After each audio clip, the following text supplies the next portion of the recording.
Welcome back to my channel. என்னோட பேர் பிரேம்குமார். நீங்க தான் நம்மளோட சேனலுக்கு ஃபர்ஸ்ட் டைம் வரீங்க அப்படின்னா நம்மளோட சேனலை வந்து சப்ஸ்கிரைப் பண்ணி பெல் பட்டனை கிளிக் பண்ணி வச்சுக்கோங்க. ஸோ இன்னைக்கு என்ன பார்க்க போறோம் அப்படின்னா, நான் எப்படி ஒரு $20 அக்கௌண்ட்டை எப்படி $100 மாத்தினேன் அப்படிங்கிற விஷயத்தை தான் உங்களுக்கு சொல்ல போறேன். ஸோ கரெக்டாக April 28 அப்போ நான் ஒரு $20 வந்து என்னோட ஃபாரெக்ஸ் அக்கௌண்ட்ல வந்து நான் ஆட் பண்ணேன். ஸோ $20 வந்து நான் அரௌண்ட் 45 டேஸ் வச்சு ட்ரேட் பண்ணியிருந்தேன். ஸோ இந்த 45 டேஸ்ல வந்து 30 ட்ரேட்ஸ் எடுத்திருந்தேன். அதாவது டெய்லி ஒரு ட்ரேட் கிடையாது. என்னோட ஸ்ட்ராட்டஜி அண்ட் பிளான் எப்போ ஒர்க் அவுட் ஆகுதோ அப்போ மட்டும் தான் நான் ட்ரேட் எடுப்பேன். ஸோ 30 ட்ரேட்ஸ் எடுத்திருந்தேன். அந்த 30 ட்ரேட்ஸ்ல 26 ட்ரேட்ஸ் வந்து நான் வந்து ப்ராஃபிட் பண்ணியிருந்தேன் அண்ட் 4 ட்ரேட்ஸ் வந்து லாஸ் பண்ணியிருந்தேன். ஸோ நான் லாஸ் பண்ண இந்த 4 ட்ரேட்ஸ் தான் வந்து எனக்கு நிறைய விஷயத்த சொல்லி கொடுத்துச்சு. அண்ட் நான் என்னென்ன மிஸ்டேக்ஸ் பண்ணேன் அண்ட் என்னென்ன எக்ஸ்பீரியன்ஸ் பண்ணேன் அப்படிங்கிறதே நான் இது வீடியோவில் ஃபுல்லாக ஷேர் பண்ணுறேன். ஸோ ஸ்கிப் பண்ணாமல் பாருங்க, அப்போ தான் உங்களுக்கு புரியும். அண்ட் அதே மாதிரி நீங்களும் ஒரு 4 விஷயத்த கற்றுக்குவீங்க. ஸோ அப்படி கற்றுக்கிட்டீங்க அப்படின்னா உங்களுக்கு என்ன கற்றுக்கிட்டீங்க அப்படிங்கிறத எனக்கு கமெண்ட்ல சொல்லுங்கள். ஒரு $20 அக்கௌண்ட்டை வச்சு ட்ரெண்ட் லைன் பேஸ்டான ட்ரேட்ஸ் தான் எடுத்திருந்தேன். ஸ்ட்ராட்டஜி எல்லாமே ஃபுல்லாக வந்து trend line, recent resistance, support and resistance and trend lines and strategy இதை வச்சு மட்டும் தான் எடுத்திருந்தேன். அண்ட் சம் ஸ்டார்ட் பேட்டர்ன்ஸும் யூஸ் பண்ணியிருந்தேன். ஸோ ஃபுல் அண்ட் ஃபுல் இந்த ஸ்ட்ராட்டஜி தான். அரௌண்ட் கண்டினியூஸாக 26 ட்ரேட்ஸுமே வந்து எனக்கு ப்ராஃபிட். அதாவது 25 ட்ரேட்ஸ் ப்ராஃபிட், ஆமாம் 26 ட்ரேட்ஸும் ப்ராஃபிட்டாக இருந்துச்சு. லாஸ்ட் ஒரு 3 ட்ரேட்ஸ் வந்து லாஸ் அண்ட் நடுவில் ஒரே ஒரு லாஸ். ஸோ கண்டினியூஸாக ப்ராஃபிட் பண்ணும்போது எனக்கு என்ன நடந்துச்சு அப்படின்னா, ஜஸ்ட் நான் வந்து இந்த தலகணம்னு சொல்லுவாங்கல்ல, மார்க்கெட்டே இதுதான், மார்க்கெட்டே நம்ம கண்ட்ரோல் பண்ணிடுவோம் அப்படிங்கிற மாதிரி. ஸோ அந்த மாதிரி நிறைய ட்ரேட்ஸ் நான் பண்ணிட்டேன். நிறைய பேர் நான் லாஸ்ட் 4 ட்ரேட் லாஸ் பண்ணதுக்கான ரீசன் அதுதான். 4 ட்ரேட் இல்லை 3 ட்ரேட் லாஸ் பண்ணியிருந்தேன். ஒரு ட்ரேட் வந்து லாஸ் வந்து ஜஸ்ட் அது ஹெட்ஜிங்னால எனக்கு லாஸ். ஸோ ஹெட்ஜிங் லாஸஸ் வந்து பெரிய இன்க்ளூட் பண்ண மாட்டாங்க. பட் ஈவன் தான் நான் இன்க்ளூட் பண்ணிட்டேன். அந்த ஆப்போசிட்ல நான் ப்ராஃபிட் பண்ணிட்டேன். பட் ஹெட்ஜிங் பண்ணும்போது நமக்கு ஒரு லாட்டை வந்து செல்ல போட்டிருப்போம், ஒரு லாட்டை வந்து பைல போட்டிருப்போம். 2 லாட் செல்லில் இருக்கு, ஒரு லாட் பைல இருக்கும். ஸோ அந்த பை லாட் மட்டும் லாஸ் ஆயிருக்கும். ஸோ மற்றபடி வந்து அது பெரிய லாஸ் கிடையாது. ஸோ ஹெட்ஜிங்கில் ஒரு லாஸ் அண்ட் 3 லாஸ் வந்து நான் பண்ணது தான். ஸோ என்ன அப்படின்னா, கரெக்டாக வந்து சிபிஐ நியூஸ் அப்படின்னு சொல்லிட்டு ஒன்று இருக்குது. ஸோ அது வந்து வேர்ல்டு நியூஸ் இருக்குது. நியூஸ் பற்றி தெரியல அப்படின்னா நம்ம ஃபாரெக்ஸ் ஃபேக்ட்ரியில் போய் செக் பண்ணி பாருங்க. அங்கே வந்து நிறைய நியூஸஸ் அப்டேட் இருக்கும். 6 o'clock வந்து சிபிஐ நியூஸ் இருந்துச்சு. நான் என்ன வந்து ஸ்ட்ராங்காக பிலீவ் பண்ணேன் அப்படின்னா, நியூஸும் எனக்கு தான் சப்போர்ட் பண்ணும், என் டார்கெட் கரெக்டாக போயிடும் சொல்லிட்டு ஓவர் கான்ஃபிடென்ட்டாக இருந்தேன். ஸோ 26 டேஸ் ப்ராஃபிட் பண்ணிட்டேன், எல்லாமே டார்கெட்டு. ஸோ அப்படிங்கும்போது ஓவர் கான்ஃபிடென்ட்ல இதுவும் எனக்கு தான் டார்கெட் ஆகும் அப்படின்னு சொல்லிட்டு ஓவர் கான்ஃபிடென்ட்டாக இருந்துட்டேன். நான் பண்ண பெரிய தப்பு அந்த நியூஸை இக்னோர் பண்ணது தான். சிபிஐ நியூஸை வந்து ஜஸ்ட் அதை இக்னோர் பண்ணலை, அது எனக்கு சாதகமாக தான் அமையும் அப்படின்னு சொல்லிட்டு நான் இருந்தது என்னோட பெரிய தப்பு. ஸோ வந்து இந்த தப்பு நீங்கள் பண்ணக்கூடாது. அண்ட் மொதல் விஷயம் என்னன்னா பேஷன்சி. அதாவது நான் ரொம்ப பொறுமையாக இருந்தேன். அது ஆக்சுவலாக வந்து நான் முதல்ல இருந்ததுக்கு இப்போ ரொம்பவே பொறுமையாக இருக்கிறேன் அப்படிங்கிறது எனக்கு நல்லா தெரிஞ்சுது. ஸோ அதே மாதிரி செகண்ட் விஷயம் என்னன்னா, உங்களோட எமோஷன்ஸை நீங்கள் கண்ட்ரோல் பண்ணணும். நான் வந்து 40% என்னோட எமோஷன்ஸ் இதுக்கு முன்னாடி இருந்துச்சு அப்படின்னா, இந்த ட்ரேட்ல 10% என்னோட எமோஷன்ஸ் இருந்துச்சு. பிகாஸ் எமோஷன்ஸே இல்லை, கண்ட்ரோல் பண்ணிட்டேன் அப்படி சொல்லி நான் பொய் சொல்ல விரும்பல. எனக்கும் எமோஷன்ஸ் இருக்கு. நானும் ஒரு 10, அதாவது முன்னாடி பண்ண ட்ரேட்ஸை விட இந்த ட்ரேட்ல வந்து எனக்கு எமோஷன்ஸ் வந்து 10% வேலை செஞ்சுச்சு.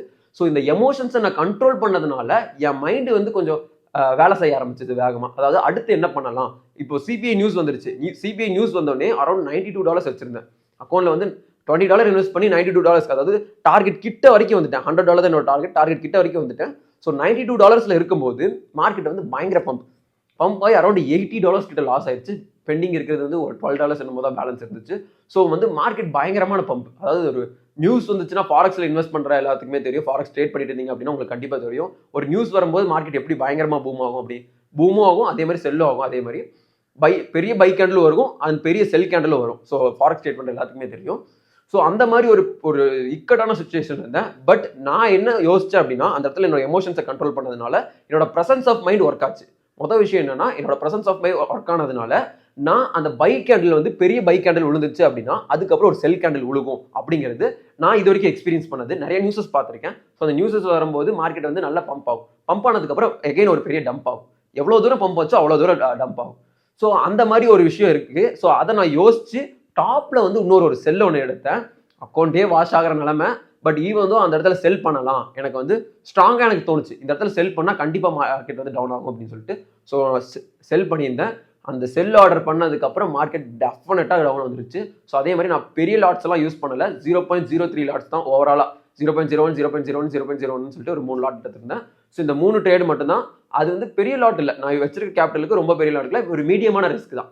ஸோ மணி மேனேஜ்மெண்ட்டில் கொஞ்சம் ஓவரால் மீடியமான ரிஸ்க் தான் எடுத்திருக்கேன். ஹை ரிஸ்க் கிடையாது, லோ ரிஸ்க், ரொம்ப லோ ரிஸ்க்கும் போல மீடியமான ரிஸ்க் தான் எடுத்திருக்கேன். ஸோ அதனால மார்க்கெட் வந்து என்னோட அக்கௌண்ட்டை தாங்கிருச்சு. அந்த அளவுக்கு ரிவர்சல் ஆனதுக்கப்புறம் என் அக்கௌண்ட் வந்து டெஃபினட்டாக தாங்கினதுனால தான் இன்னைக்கு நான் ட்ரேட்ல உட்காந்து பேசிட்டு இருக்கேன். இந்த சேலஞ்சை கம்ப்ளீட் பண்ணிட்டு உங்ககிட்ட பேசுறேன். இல்லை அப்படின்னா சேலஞ்ச் ஃபெயிலியர்னு சொல்லிட்டு ஒரு வீடியோ போட்டிருப்பேன். ஸோ வந்து மணி மேனேஜ்மெண்ட் ரொம்ப முக்கியம். நான் நிறைய இடத்துல அடி வாங்கின விஷயம் மணி மேனேஜ்மெண்ட் தான். லாட் சைஸை தூக்கி இஷ்டத்துக்கு போட்டு விட்டுருவேன். அதாவது 0.1 எல்லாம் போட்டு விட்டுருவேன். அந்த அளவுக்கு வந்து லாட் சைஸை பெருசாக போடும்போது இன்னும் என் அக்கௌண்ட் வாஷ் ஆகிருக்கும். நான் மட்டும் மணி மேனேஜ்மெண்ட் ஒழுங்காக பண்ணல அப்படின்னா என் அக்கௌண்ட் வாஷ் ஆகிருக்கும். ஸோ இன்னைக்கு அந்த விஷயத்தை கரெக்டாக பண்ணியிருக்கேன். ஸோ அந்த ஒரு விஷயத்தை நீங்களும் கற்றுக்கோங்க. அதாவது பிகினராக இருக்கீங்க அப்படின்னா டெஃபினட்டாக மணி மேனேஜ்மெண்ட் பண்ணிக்கோங்க. ஸோ அதுக்கப்புறம் மேலே ஒரு லாட் நான் யூஸ் பண்ணியிருந்தேன். மேலே இருந்து மார்க்கெட் டெஃபினட்டாக டவுன் வந்ததுக்கப்புறம் அரௌண்ட் என் டார்கெட்டும் கரெக்டாக ஹிட் ஆயிருச்சு. நான் வெயிட் பண்ணேன். அதாவது ஒரு 6 o'clock எடுத்திருந்தேன். நைட்டு 2 o'clock தான் போய் தூங்கினேன். ஸோ 1:30 சம்திங் வந்து நான் ட்ரேட்ஸ் க்ளோஸ் பண்ணிட்டேன். நைட் வந்து 1:30க்கு வந்து க்ளோஸ் பண்ணிட்டேன். க்ளோஸ் பண்ணி ப்ராஃபிட்டில் க்ளோஸ் பண்ணி என்னோட சேலஞ்சையும் நான் கம்ப்ளீட் பண்ணிட்டேன். அண்ட் நான் கற்றுக்கிட்ட மொதல் விஷயம் என்னன்னா பேஷன்ஸியாக இருக்கணும். அதாவது ரொம்ப ரொம்ப பொறுமையாக இருக்கணும் மார்க்கெட்டில். அண்ட் செகண்ட் விஷயம் என்ன அப்படின்னா ப்ரெசன்ஸ் ஆஃப் மைண்டை யூஸ் பண்ணணும். அதாவது ஒரு எமோஷன்ஸில் லாஸ் ஆகுது அப்படின்னு சொல்லிட்டு பயப்படக்கூடாது. ஸோ அந்த லாஸ் எப்படி பேர் பண்ணலாம், இந்த ட்ரேட்ல இங்கே என்ன நடக்கும் அப்படின்னு சொல்லிட்டு நம்ம ரீகால் பண்ணணும். அந்த நம்மளோட ப்ரெசன்ஸ் ஆஃப் மைண்ட் வந்து அங்கே ஒர்க் ஆகணும். அண்ட் தேர்ட் திங் என்ன அப்படின்னா மணி மேனேஜ்மெண்ட். ரொம்ப ரொம்ப முக்கியம் மணி மேனேஜ்மெண்ட். பிகாஸ் நான் எல்லா டைமும் லாஸ் பண்ணதுக்கான ரீசன், இது வரைக்கும் நான் அக்கௌண்ட்டை வாஷ் பண்ணதுக்கான ரீசனும் இந்த மணி மேனேஜ்மெண்ட் தான். இந்த முறை ரொம்ப ரொம்ப சரியா அந்த 30 ட்ரேடுமே வந்து நான் கரெக்டாக மணி மேனேஜ்மெண்ட் பண்ணியிருந்தேன். ஸோ ஸ்டார்டிங்கில் வந்து ரொம்ப ரொம்ப பொறுமையாக இருந்தேன். அரௌண்ட் வந்து 45 டேஸ் வந்து ட்ரேட் பண்ணியிருக்கேன். 30 ட்ரேட்ஸ் எடுத்திருக்கேன். 26 ட்ரேட்ஸ் வந்து நான் ப்ராஃபிட் பண்ணியிருக்கேன். அதில் 4 ட்ரேட்ஸ் லாஸ். ஈவன் தான் அதை கூட நான் ப்ராஃபிட்டில் க்ளோஸ் பண்ணியிருக்கலாம். பட் இந்த இடத்துல என்னோட பேஷன்ஸ் லெவல் வந்து கொஞ்சம் கம்மியாக தான் இருந்துச்சு. பிகாஸ் என்னோட டார்கெட்டை கம்ப்ளீட் பண்ணணும் அப்படிங்கிற மைண்ட் செட்டில் தான் இருந்தேன். ஸோ அந்த டார்கெட்டையும் கம்ப்ளீட் பண்ணிட்டேன். ஒன்ஸ் அகைன் நான் உங்களுக்கு ரிமெம்பர் பண்ணுறேன். ஃபர்ஸ்ட் என்னன்னா பேஷன்ஸியாக இருக்கணும். செகண்ட் வந்து ப்ரெசன்ஸ் ஆஃப் மைண்ட் யூஸ் பண்ணணும். அண்ட் தேர்ட் வந்து என்ன அப்படின்னா முக்கியமான விஷயம், ரொம்ப ரொம்ப முக்கியமான விஷயம், மணி மேனேஜ்மெண்ட் வேணும். ஓகேவா? அது இல்லாமல் நமக்கு இந்த எக்ஸ்பீரியன்ஸ் இருந்துச்சுன்னா இதை நம்ம எல்லாமே வந்து கெயின் பண்ணிடலாம் ஈஸியாக. வந்து எனக்கு ஓப்பனாக சொல்லணும்னா என்னோட எக்ஸ்பீரியன்ஸ்னால தான் மட்டும்தான் நான் இந்த அளவுக்கு நான் நல்லா ப்ராஃபிட் பண்ண முடிஞ்சுது. இல்லைனா கண்டிப்பாக டெஃபினட்டாக லாஸ் பண்ணியிருப்பேன். ஏன்னா சிபிஐ நியூஸ் அவ்வளோ தூரம் பம்ப் ஆகுது, திருப்பி டம்ப் ஆகும்னு சொல்லி தோணாது. ஆர்டர் எங்கேயோ க்ளோஸ் பண்ணிட்டு அக்கௌண்ட்டை வாஷ் பண்ணிட்டு போயிட்டே இருந்திருப்பேன். ஸோ எனக்கு தெரிஞ்சுது. இதுக்கு முன்னாடி நிறைய சார்ட்ஸ் பார்க்குறோம்ல, நிறைய சார்ட்ஸ் பார்த்து பழகினால தான் மார்க்கெட் ஒரு டம்ப் ஆகும், இவ்வளோ தூரம் பம்ப் ஆனதுக்கப்புறம் இவ்வளோ தூரம் டம்ப் ஆகும் அப்படின்னு சொல்லிட்டு ஒரு ஐடியா வந்துச்சு. அதுக்கப்புறம் தான் அந்த செல் என்ட்ரி இன்னொரு என்ட்ரி போட்டேன். அந்த என்ட்ரி ப்ராஃபிட்டு. இதில் நான் ஹெட்ஜிங் ஒரு விஷயம் பண்ணியிருந்தேன். ஹெட்ஜிங் பண்ணதில் மார்க்கெட் பம்ப் ஆகும்போது பயங்கரமான பம்பில் வந்து ஒரு $11 to $12 0.01 லாட்டில் தான் எடுத்திருந்தேன். பேசிக் லாட் தான் எடுத்திருந்தேன். பேசிக் லாட்லேயே வந்து $11 ப்ராஃபிட் பண்ணேன். ப்ராஃபிட் பண்ணி ஆர்டர் வந்து க்ளோஸ் பண்ணிட்டேன். ஸோ இப்போ என்னோட $100 சேலஞ்சை வந்து நான் கம்ப்ளீட் பண்ணிட்டேன். ஸோ இந்த வீடியோலேருந்து நீங்கள் நிறையா கற்றுருப்பீங்க அப்படின்னு சொல்லி நான் நம்புறேன். இந்த 3 விஷயத்தை நல்லா நோட் பண்ணி வச்சுக்கோங்க.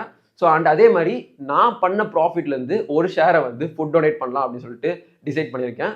ஸோ இது எதுக்காக அப்படின்னா ஜஸ்ட் நீங்களும் இந்த மாதிரி ஒரு விஷயத்த பண்ணணும் அப்படிங்கிறக்கோசரம் தான் நான் ஷேர் பண்ணுறேன். ஸோ இதில் ஒரு பர்சன்டேஜ் ஆஃப் அமௌண்ட்டை வந்து நான் ஃபுட் டொனேட் பண்ணலாம் அப்படின்னு சொல்லி பிளான் பண்ணியிருக்கேன். கிட்டத்தட்ட 20 சாப்பாடு கிட்ட வாங்கியாச்சு. ஸோ இது யார் யாருக்கு கொடுக்குறேன் அப்படிங்கிறதெல்லாம் நான் வீடியோ எடுக்க போகிறதில்ல. ஜஸ்ட் இது ஒரு உங்கள் நீங்களும் பண்ணணும் அப்படிங்கிறக்கோசரம் தான் இதை நான் இந்த கிளிப்புமே எடுக்கிறேன். ஸோ நெக்ஸ்ட் வீடியோவில் உங்களை நான் பார்க்குறேன். ஸோ தேங்க்யூ ஃபார் வாட்சிங்.